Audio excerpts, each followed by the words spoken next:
လို့သူတို့လုံနေတာဖြစ်တဲ့သူတို့ကိုစိတ်လည်းမဆိုးပါဘူး။ဒါကြတဲ့သူတို့တွေလာပြီးမတိုက်ခိုက်ရင်တော့ပြင်းစရာကောင်းပါသေးတယ်။နော်သူတို့ကိုလည်းကျွန်တော်တို့ကကြိုးစိုးပါတယ်။ဘာကြောင့်လဲဆိုတော့ကျွန်တော်တို့က soft power ဖြစ်တဲ့သူတို့တွေကိုလည်းအတက်နိုင်သူများနားချရမှာပဲ။ဘာကြောင့်လဲကိုယ်နိုင်ငံသူကိုယ်နိုင်ငံသားတွေကျွန်တော်တို့တစ်သက်လုံးသူတို့နဲ့အတူတူနေရတော့မှာသူတို့စိတ်ပြောင်းသွားဖို့ပဲလို့တယ်။ဥပမာဒီနေ့အာဏာရှင်စနစ်ကနေဒီမိုကရေစီပြောင်းသွားတဲ့ဒါဥရောပနိုင်ငံတွေမှာအရင်တော့အာဏာရှင်မျိုးရိုးတွေဖြစ်တဲ့ဘရင်မျိုးရိုးတွေနဲ့ကျွန်တော်တို့ ਨੇ အခုအတူတူနေရတာပဲလေမင်္ဂလာပါခင်ဗျာမြန်မာပြည်တော်ကနေဦးတော်လိုင်းနဲ့ပတ်သက်တဲ့တဲ့ထူးတဲ့ကောင်းများကိုနေ့စဉ်နားဆင်နေရတဲ့အတွက်ကျွန်တော်တို့ရဲ့ channel ကို like and subscribe လေးလုပ်ပေးပြီးစောင့်မျှော်အားပေးကြဖို့အတွက်တောင်းဆိုပါတယ်ခင်ဗျာအရင်တော့ဘူဇွာတွေဖြစ်တဲ့ခရိုနီခရိုပြာတွေနဲ့အတူတူနေရတာပဲလေမနေ့ကဆိုပဲကြည့် UK ကခရိုနီတယောက်ပေါ့နော်ဘီလီယံနာ18ဘီလီယံလောက်ချမ်းသာတဲ့တထေးကြီးကUK နိုင်ငံမှာနေရင်အခွန်4ဘီလီယံလောက်ပေးရမှာဆိုလို့သူကိုယ်တိုင်ကတိုင်းပြည်ကနေထွက်ပြေးပြီးသူများနိုင်ငံမှာမိုနာကိုနိုင်ငံမှာ migrant တော့လုပ်တယ်ပြီးတော့ UK ကိုလာပြီးတော့ migration တွေကိုလာပြီးစော်ကားတာဒါပေမဲ့မတတ်နိုင်ဘူးကျွန်တော်တို့ကသူစီးပွားရေးရှိတယ်သူပိုက်ဆိုင်မှုရှိတယ်သူလည်းလူတွေအမြောက်အများကိုအလုပ်ပေးထားတာဖြစ်တယ်အဲ့တော့အတူတူကနေရတာပဲလေအဲ့တော့ကျွန်တော်တို့ကတစ်သက်လုံးကဘာတီတွေဒီလူတွေနဲ့အတူတူနေရမှာပဲအဲ့တော့သူတို့စိတ်ပြောင်းအောင်မပြောင်းရင်လည်းအတင်းကျပ်ကျွန်တော်တို့ပြောင်းယူရမှာပေါ့နော်ကျွန်တော်တို့အနိုင်တိုက်ပြီးပြောင်းယူမယ်ပြီးရင်ဥပဒေအရထိန်းချုပ်မှုတွေလုပ်ရင်သူတို့လုပ်ချင်လဲလုပ်လို့မရအခုဆိုရင်အာနာရှင်စနစ်သားဆိုရင် UK ကဒီတထေးကြီးပေါ့ Manchester United ပိုင်ရှင်ကြီးပြောတဲ့စကားကအမှန်လို့ထင်ရပေမဲ့ကျွန်တော်တို့ကပြန်လဲတုတ်ပြန်နိုင်တယ်သူအဖားတွေကိုထောက်ပြနိုင်တယ်ပြီးတော့ကျွန်တော်တို့တည်ဆောက်နေတဲ့စနစ်ကလူနည်းစုလက်တဆုပ်စာကြီးပွားချမ်းသာတဲ့စနစ်မဟုတ်ပါဘူး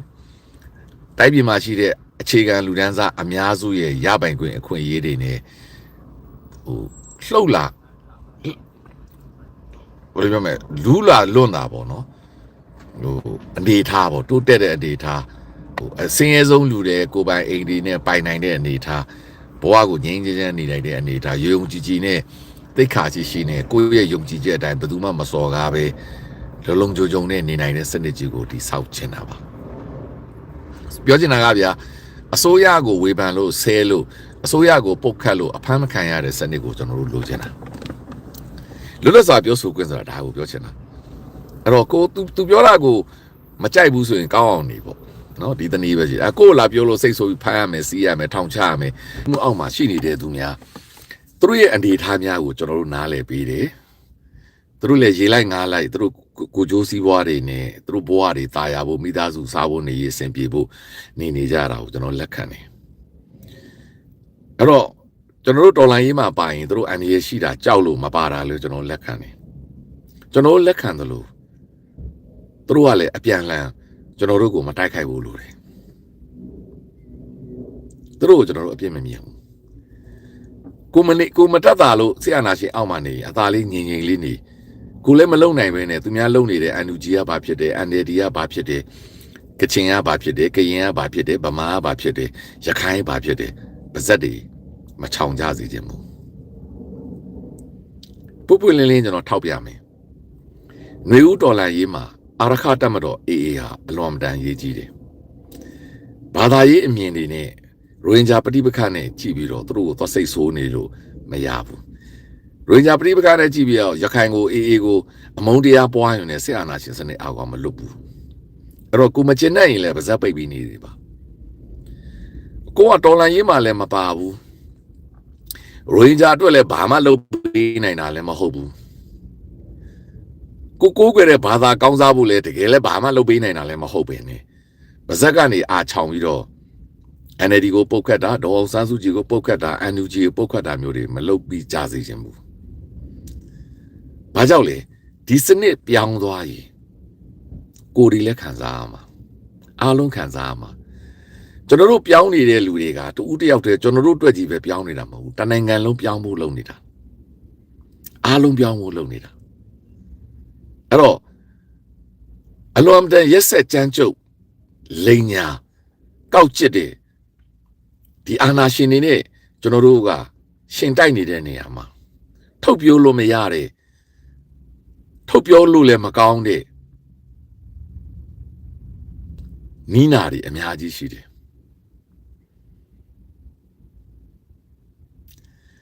သူတို့ကနီးပေါင်းစုံနဲ့ညစ်ပတ်နေတာစုပ်ပဲ့နေတာကျွန်တော်တို့ကသွားပြီးတော့ပတိကင်ပြီးတော့သူတို့ကောင်းတရားသာဟောနေလို့မရဘူးဒါပေမဲ့ကျွန်တော်တို့ပါဇက်တွေကျွန်တော်တို့အတွေးခေါ်တွေကိုထိန်းချောင်းနေရတယ်ဘာကြောင့်လဲကျွန်တော်တို့ကအများနဲ့သွားနေရတာနိုင်ငံတကာနဲ့ကြည်နေရတာကျွန်တော်တို့အဖွဲ့အစည်းကိုအကြမ်းဖက်အဖွဲ့အစည်းအဖြစ်တစ်စိတ်အကတ်မခံနိုင်ဘူးစစ်ကောင်စီကဆွဆွဲတာကျွန်တော်တို့ကူးမဆိုင်ဘူးကဘာကြီးကမတတ်မှတ်ဘူးလို့တယ်ကဘာကြီးရဲ့ထောက်ခံမှုမရဘဲနဲ့ຫນွေဦးဒေါ်လာကြီးအပြောင်းလဲမှာအခက်အခဲအများကြီးရှိတယ်အဲ့တော့ကဘာကြီးကပါစိတ်ပြောင်းသွားစေနိုင်တဲ့တိုက်ခိုက်မှုမျိုးတွေမလုပ်ကြစေချင်ဘူးဆရာနာရှင်အောက်မှာရိုဟင်ဂျာလည်းမလွတ်မြောက်ဘူး ICC ကလည်းမကယ်ဘူး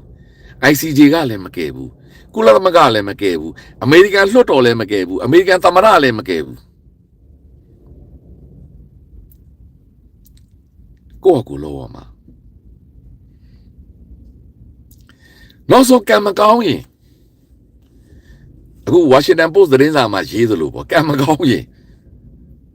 တချို့မဂ္ဂါတွေကတော့ဒေါ်နယ်ထရန့်ကိုစစ်အာဏာရှင်နဲ့ပေါင်းစားပြီးတော့မြေရှားတပ်တုတွေယူပါလို့အကြံပေးခြင်းပေးနေအောင်ပါလူကြီးမင်းများခင်ဗျာဘသူကမှဘသူကိုလာမကယ်ဘူးမနေ့ကကိုရီးယားဇာလန်တွေတခုကိုကျွန်တော်ညွှန်ခြင်းတယ်ကောင်လေးကသူ့အမနဲ့နေတယ်သူ့မအမေရှိတယ်သူ့မကမွေးစားထားတယ်သူကနောက်မှသိတာပေါ့နော်ဒါပေမဲ့သူ့အမကလည်းမွေးစားထားတာငိုတယ်သူ့မိပါတယ်သိတယ်ဒါပေမဲ့သူတို့ကချစ်ခင်မောင်နှမနှစ်ယောက်နေတယ်အမြဲတမ်းကောင်လေးကိုသူ့အမကအမြဲတမ်းကာကွယ်ပေးတယ်အဲ့တော့သူ့အမမွေးစားထားမှန်းသိတော့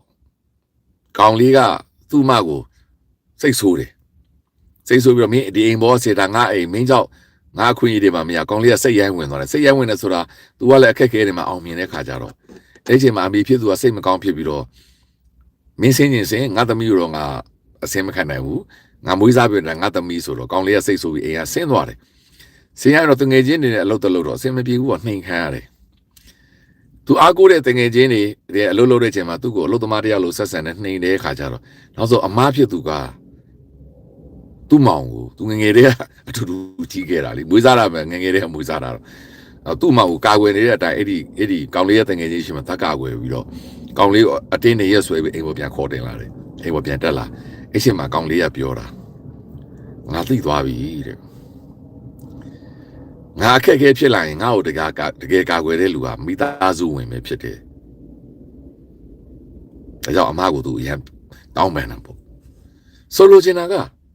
ကျွန်တော်တို့အချင်းချင်းကာကွယ်ပြီးမှကျွန်တော်တို့ပဲကာကွယ်မှာဘယ်အမေရိကန်မှလာမကွယ်ဘူးဘယ်တရုတ်မှလာမကာကွယ်ဘူးဘယ်အိန္ဒိယမှလာမကာကွယ်ဘယ်ဘင်္ဂါလီမှလာမကာကွယ်ဘူးဘယ်ထိုင်းမှလာမကာကျွန်တော်တို့အချင်းချင်းပဲကာကွယ်မှာဒါကိုကျွန်တော်တို့အမြဲတမ်းအုံနောက်ထဲမှာမှတ်ထားဖို့လိုတယ်ကိုယ်တိုင်ကဒီနိုင်ငံမှာနေထိုင်ပြီးခွဲခြားတဲ့ပုံစံနဲ့ကိုယ်နဲ့မဆိုင်သလိုမင်းကဗမာမင်းကအိန္ဒိယမင်းကဘင်္ဂါလီမင်းကကရင်မင်းကကချင်မခွဲခြားဖို့လိုတယ်ကျွန်တော်တို့အားလုံးဒီညီကိုမောင်နှမတွေခင်ဗျာဒါဒီနေ့ပင်လုံစိတ်သက်ပဲအဲ့ဒါကလေတာမန်မိသားစုဝင်တယောက်အနေနဲ့စဉ်းစားရင်ရှင်းရှင်းလေးဖြစ်တယ်အဲ့တော့ကိုတိုင်ကမိသားစုဝင်အဖြစ်မဖြစ်ပဲမိသားစုဝင်တွေကိုဒဇိမ့်လိုပုံစံတွေနဲ့ပြောဆိုဆက်ဆံနေတာမျိုးကိုရှောင်ကြစေခြင်းတယ်အဲ့ဒီကိုမိသားစုဝင်တွေထဲမှာဘာသာပေါင်းစုံရှိတယ်လူမျိုးပေါင်းစုံရှိတယ်အတွေးခေါ်ပေါင်းစုံရှိတယ်အဲ့တော့ဆရာနာရှင်ကအဲ့လိုမျိုးကိုတိုင်ကခွဲခြားလိုက်ရင်အဲ့ဒါကိုအခြေခံပြီးဆရာနာရှင်ကခွဲတာကိုခံရမယ်ဘာသာရေးမှာခွဲမယ်လူမျိုးရေးမှာခွဲမယ်ပြီးတော့စီးပွားရေးတွေနဲ့ခွဲမယ်ဒါအခုပင်လုံညီလာခံဒီဖွင့်ပွဲမှာကျွန်တော်တို့ရဲ့ NUG အမတ်တမတ်ကြီးဒေါက်တာတက်ကိုနဲ့ဆရာမောင်အောင်တို့ပြောသွားတဲ့စကားပဲဒါအနှစ်ချုပ်ပဲသူတို့နီးမျိုးစုံနဲ့ခွဲမှာခင်ဗျာလူကြီးမင်းတို့အကူညီပဲရမယ်လားမကယ်ဘူးခင်ဗျာကဘာကြီးဘာလုပ်နေလဲကုလသမဂ္ဂဘာလုပ်နေလဲဒီနေရာမှာဗိုလ်ချုပ်ရွက်စစ်စကားကိုကျွန်တော်ထောက်ပြချင်တာတစ်ချက်ရှိတယ် အဲ့ဒါမင်းအွန်လိုင်းတို့ပြောတဲ့စကားကိုဗိုလ်ချုပ်ရွက်စစ်ကတန်ကောင်းဟင်နေတာဗိုလ်ချုပ်ရွက်စစ်ဒီကျွန်တော်တို့ຫນွေဦးဒေါ်လာရေးအတွက်ပြောပေးနေတာမဟုတ်ဘူးမင်းအွန်လိုင်းတို့အတွက်ပြောပေးနေတာဘာလို့ပြောဆိုလို့တာလဲမင်းအွန်လိုင်းတို့ကကဘာကြီးကိုအပြစ်တင်ပြီးသူတို့ကိုအသိမှတ်ပြုစေချင်တာအဲ့ဒီစကားကိုဗိုလ်ချုပ်ရွက်စစ်ကတန်အောင်လိုက်ပြီးတော့ reflection လုပ်ပြီးတော့တုတ်တန်ပြန်ပြီးတော့ပြောပေးနေတဲ့သဘောရှိတယ်ကျွန်တော်တို့ပြောနေတာမဟုတ်ဘူးပြောချင်တာကမယိုးသားဘူးသူတို့ကကဘာကြီးကငါတို့ဘာလို့ပြစ်ထားတာလဲဆိုတဲ့စကားကနေကဘာကြီးကသူတို့အသိမှတ်ပြုစေခြင်းတယ်ကဘာကြီးကသူတို့ကိုဥသိမ်းစိန်အစိုးရလို့ပူးပေါင်းပြီးလှုပ်ဆောင်စေခြင်းတယ်အမေရိကန်ကသူတို့ကိုဖြေလျှော့ပေးစေခြင်းတယ်အဲ့ဒီစကားအတွက်ဗိုလ်ချုပ်ရွက်စစ်ကစပြီးတော့သူတို့ဘက်ကနေသူတို့ကိုစားစပြီးတော့အသံထွက်ပေးတာမယိုးသားဘူးဒါကိုကျွန်တော်တို့ပြောမနေနဲ့ပြောချင်တာကအမေရိကန်စစ်တပ်နဲ့ပေါင်းကျင်ပေါင်းသွားမယ်ဥရောပစစ်တပ်နဲ့ပေါင်းကျင်ပေါင်းသွားမယ်အာဆီယံစစ်တပ်နဲ့ပေါင်းကျင်ပေါင်းသွားသူတို့အကျိုးစီးပွားပဲကျွန်တော်တို့မြန်မာနိုင်ငံသားအများစုခံစားနေရတဲ့ခံစားချက်တွေတိုက်ပြည်မှာပြောင်းလာနေမယ်သူစိတ်ဝင်စားဘူးအမေရိကန်အီရန်မှာပြည်သူတွေအမြောက်များအသက်ခံနေရတယ်သူစိတ်ဝင်စားဘူးအီရန်ပြည်သူတွေဒီမိုကရေစီရဖို့သူမလုပ်ပေးဘူးသူ့အကျိုးစီးပွားသူရေနံနဲ့သူ့ကိုအီရန်ကအရှေ့လေပိုင်းသူ့နိုင်ငံတွေကိုဒုက္ခပေးနေတာကိုပဲသူကရှင်းနေတာအမေရိကန်ဗင်နီဇွဲလားမှာဒီမိုကရေစီရဖို့စိတ်ဝင်စားဘူးသူ့အကျိုးစီးပွားတဲ့ဗင်နီဇွဲလားသမ္မတကိုဖမ်းပြီးကြံတဲ့အာဏာရှင်တွေဒုတိယသမ္မတကိုပဲသူကဆက်ပြီးခန့်ထားပြီးတော့ဒုတိယသမ္မတကိုအင်ပြူတော်ခေါ်မယ်သူကိုယ်တိုင်ဗင်နီဇွဲလားသွားမှာပြောချင်တာကဗင်နီဇွဲလားနိုင်ငံသားတွေခံစားနေရတဲ့ဘဝကိုဖြည့်ရှင်းပေးမှာမဟုတ်ဘူးအမေရိကန်ဆိုရင်သူ့နိုင်ငံသားတွေကိုတောင်သူကယူမဆိုင်တာအမေရိကန်ဆိုရင်ကမ္ဘာပေါ်မှာဒီမိုကရေစီရတဲ့နိုင်ငံသားတွေကိုအကာအကွယ်ပေးဖို့နေတာတော်လိုင်းသမားတွေကာကွယ်ဖို့နေတာအမေရိကန်နိုင်ငံသားတွေကိုတော့သူကမတရားဖမ်းနေတာမတရားဥတနနဲ့ပြစ်တက်နေတာအဲ့တော့သူကိုယ်တိုင်သူ့နိုင်ငံသားတော့မကာကွယ်ပေးနဲ့မြန်မာနိုင်ငံသားတွေကိုအမေရိကန်ဘယ်လိုလာခဲ့မှာ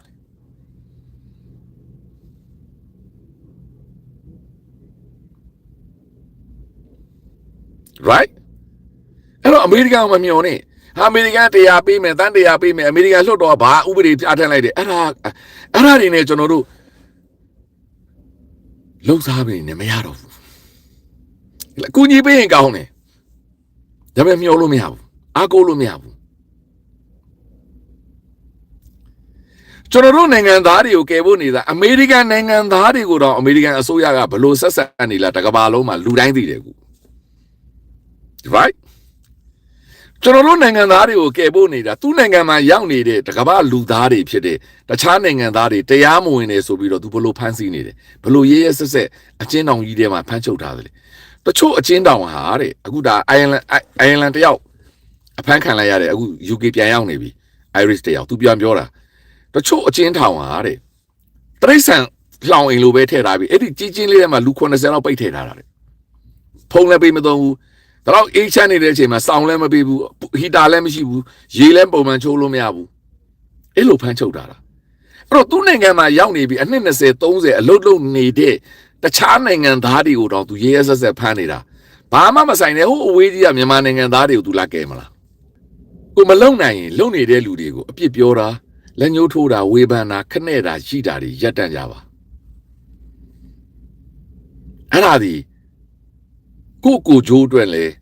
လုတ်ပေးနေတဲ့လူတွေကိုကျေးဇူးမတင်ရင်တော့ကျေးဇူးမကမ်းဘူးပေါ့ဗျာအနောက်ရှက်မပေးနဲ့ပေါ့ဗျာဒါကိုဒီနေ့အထူးကျွန်တော်ကတင်ပြပေးခြင်းတယ်ကိုမလုံနိုင်ဘူးလားအေးစစ်ထိုင်နေသူလုံနိုင်တဲ့လူလုံလိမ့်မယ်ကိုစစ်တပ်နဲ့ပေါင်းခြင်းလားကိုသဘောပေါင်းကျွန်တော်တို့အပြစ်မမြင်ဘူးဘာကြောင့်လဲသူ့ရဲ့ဓာမိုးအောက်မှာနေရတယ်ကိုယ့်ရဲ့ကိုဂျိုးစီးပွားရှိတယ်ကိုချမ်းသာခြင်းနဲ့ကိုကျမ်းမာခြင်းနဲ့အသက်ရှည်ခြင်းနဲ့ပြဿနာမတက်ခြင်းဘူးမိသားစုမပြုတ်ဘူးရက်ကျွန်တော်လက်ခံတယ်နောက်ဆုံးစစ်တပ်ရဲ့စစ်ဗိုလ်စစ်သားလုပ်လိုက်ကိုကျွန်တော်လက်ခံတယ်စစ်တပ်ရဲ့အုပ်ချုပ်ရေးမှာဝင်ပါအောင်လက်ခံတယ်စစ်တပ်ရဲ့အဖွဲ့အစည်းတွေဖြစ်တဲ့အရက်ပဲအဖွဲ့အစည်းတွေဗျာမိဘဆရာအသင်းတို့တောင်းသားများတွဲဆုံပွဲဥက္ကဋ္ဌတို့နော်အန်ဂျူတွေထောင်နေဗျာနောက်မျိုးလဲခလေးအဖွဲ့ဘာအဖွဲ့ဟိုလူထောက်မယ်တခါပဲအဲ့ဒါမျိုးစစ်တပ်နဲ့ပေါင်းစားတယ်ဗျာလက်ခံတယ်ဒါပေမဲ့တိုက်ပြည်လွန်မြောက်ဖို့ဟာ အဖြေမဟုတ်ဘူးဆိုတာလူကြီးမင်းတို့သိတယ်သူကသူတိုက်နေတဲ့လူတွေကိုမပတ်ခွနဲ့မဝေးပါနဲ့ပြီးတော့လေနံထားတဲ့ဝါဒကြီးတွေနဲ့လွန်ခဲ့တဲ့10နှစ်ကဖြစ်ခဲ့တာလေး15ရက်တွေပြောလို့မပြီးနိုင်တာမလို့ကဘာကြီးကပြောင်းလဲနေတယ်အနေထားတွေကပြောင်းလဲနေတယ် NUG ရဲ့စဉ်းစားပုံတွေလည်းပြောင်းလာပြီကဘာကြီးကပြောင်းသွားပြီဒီနေ့သမ္မတထရန့်အစိုးရလက်ထက်မှာကဘာကြီးကအကုန်ပြောင်းကုန်ပြီဥရောပခေါင်းဆောင်တွေဒီလောက်ပုပ်ပွင့်လင်းပြောနေတာရှိအောင်မလားအဲ့တော့ဟိုလွန်ခဲ့တဲ့ဘိုးတော်ဘုရားခေတ်ကအထွေးခေါ်တွေနဲ့လက်စုပ်လက်ကင်ပြပြီး NLD ကဘာဖြစ်ခဲ့တယ်ဟိုတော့ကဘာအဲ့ဒါတွေအားလုံးကိုတော်လိုက်တော့ကျွန်တော်တို့အားလုံးဒီညီကိုမောင်နှမတွေဖြစ်တယ်ဘယ်သူမှမတိုက်ခိုက်ဘူးကိုယ်ကလည်းမတိုက်ခိုက်စေချင်သူများကိုလည်းမတိုက်ခိုက်နဲ့စစ်တပ်ကခွဲတဲ့ထဲမှာမပါနဲ့ချားနေ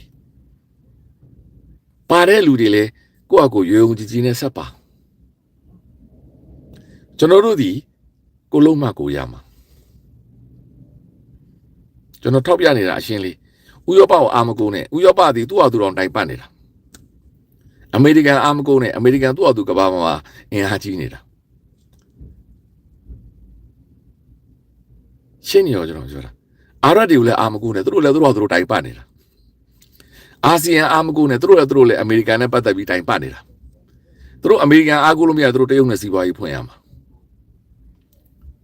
အဲ့တော့အားလုံးဒီကိုကျိုးစီးပွားတွေပဲဒါကိုကျွန်တော်တို့ကရှင်းရှင်းလင်းလင်းနေမရှိတော့ဘူးနောက်မို့ဒါကိုကျွန်တော်တို့ကရှင်းရှင်းလင်းလင်းလက်ခံကြဖို့လိုတယ်ဒီကိုများခင်ဗျာဒီနေ့ကပင်လုံနေ့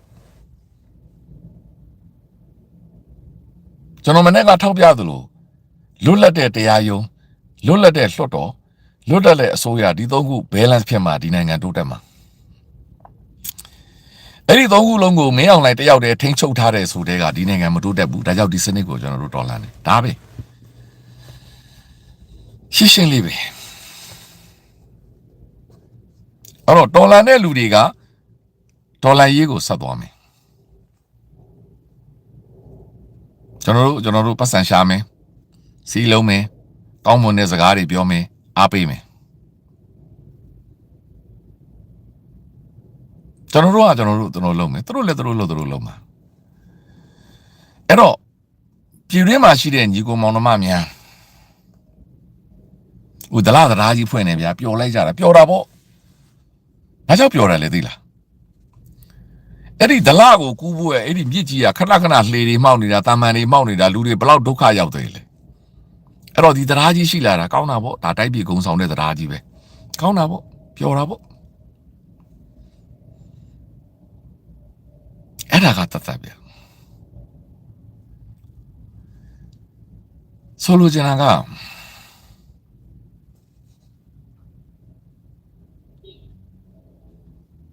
ဒီစစ်အာဏာရှင်တွေဟာပိုပြီးဆိုးဖို့ပဲရှိတယ်အဲ့ဒါကိုစစ်အာဏာရှင်စနစ်အောက်မှာနေထိုင်နေကြတော့ညီကိုမောင်နှမများအဲ့ဒါကိုပေါ်ဆဆမတွေးမိဖို့လိုတယ်